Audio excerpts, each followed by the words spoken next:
गोंदियामध्ये 12 केव्ही ट्रान्सफॉर्मरमध्ये बिघाड, लोडशेडिंगमुळे नागरिक त्रस्त. उन्हाळ्यातील उष्णतेचा त्रास टाळण्यासाठी विजेची आवश्यकता असते. मात्र गोंदिया जिल्ह्यातील आमगाव, सालेकसा, देवरी आणि गोरेगाव तालुक्यामध्ये गेल्या 3 दिवसापासून 8 ते 10 तास वीज पुरवठा खंडित होतोय. विद्युत केंद्राच्या 132 केव्ही ट्रान्सफॉर्मरमध्ये तांत्रिक बिघाड झाल्यामुळे लोडशेडिंगचा फटका स्थानिक नागरिक, व्यापारी, विद्यार्थी आणि शेतकऱ्यांना बसतोय. गोंदिया जिल्ह्यातील 33-11 केव्ही मरवीम आमगाव वितरण उपकेंद्र अंतर्गत असलेल्या 132 केव्ही ट्रान्समिशन सबस्टेशनमध्ये तांत्रिक बिघाड झाल्यामुळे संपूर्ण परिसरातील वीज पुरवठा विस्कळीत झाला. यामुळे या भागातील नागरिक तीव्र असह्य उन्हाच्या झळा सोसण्यास भाग पाडले गेलेत. यातील आमगाव आणि सालेकसा तालुक्यांना सर्वाधिक फटका बसतोय, कारण इथं 8 ते 10 तास वीज पुरवठा खंडित होतोय. देवरी आणि गोरेगाव तालुक्यातील परिस्थिती चिंताजनक असून वीज नसल्यामुळे उद्योगधंदे, शाळा, महाविद्यालय आणि बाजारपेठेतील व्यवहारही प्रभावित झालेत. गेल्या 4 दिवसांपासून सातत्यानं वीज पुरवठा खंडित असल्यानं नागरिक प्रचंड संतप्त झालेत. यामुळे विद्यार्थ्यांच्या अभ्यासाचं नुकसान होतंय, व्यापाऱ्यांचे व्यवहार ठप्प झालेत, तसेच शेतकऱ्यांनाही मोठ्या अडचणीचा सामना करावा लागतोय. स्थानिक रहिवासी संजय बाहेकर, महेश उके यांनी संतप्त प्रतिक्रिया देताना सांगितलं की विद्युत विभागाने लवकरात लवकर हा प्रश्न सोडवावा, अन्यथा नागरिक तीव्र आंदोलन छेडतील. याबाबत विद्युत विभागानं नवीन 132 केव्ही ट्रान्सफॉर्मर बसवण्याच्या हालचाली सुरू केल्यात. अधिकाऱ्यांनी दिलेल्या माहितीनुसार लवकरात लवकर हा तांत्रिक बिघाड दूर करण्यासाठी प्रयत्न सुरू असून नागरिकांनी सहकार्य करावं. गोंदियातील नागरिक आता विद्युत विभागाच्या कारवाईकडे लक्ष ठेवून आहेत. लोडशेडिंगच्या संकटातून सुटका कधी होणार हे पाहणं महत्त्वाचं ठरणार आहे.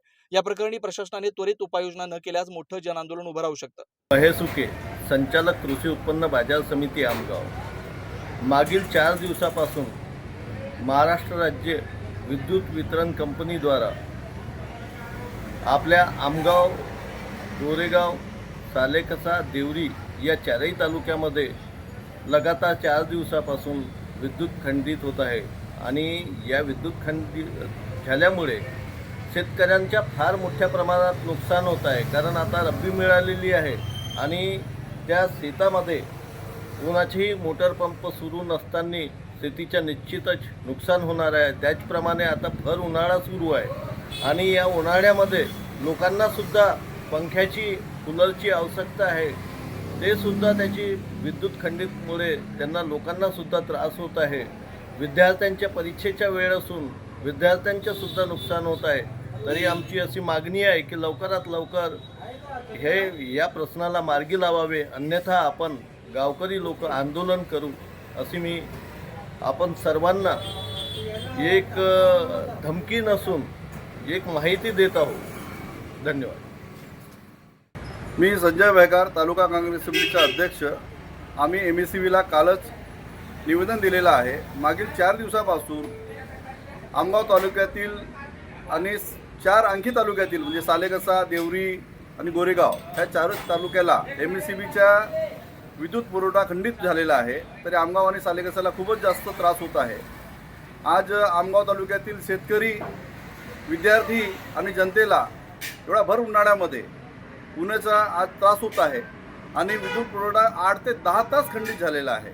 तरी माझी विद्युत विभागाला हीच विनंती आहे की त्यांनी लवकरात लवकर ट्रान्सफॉर्मरची व्यवस्था करावी. नागपूरमध्ये यांच्या ट्रान्सफॉर्मरची व्यवस्था आतापर्यंत काय झालं आहे समजत नाही आहे. ऐकायला असं मिळत आहे की आतापर्यंत यांची रिपोर्टच तिथे गेलेली नाही आहे आणि तिथून आमगावला यायला 6 दिवस लागतील असं भांडारकर साहेबांचं म्हणणं आहे. 6 ते 8 दिवस लागतील आणि त्याच्यानंतर मग ते चालू करायला की 1-2 दिवस लागतील.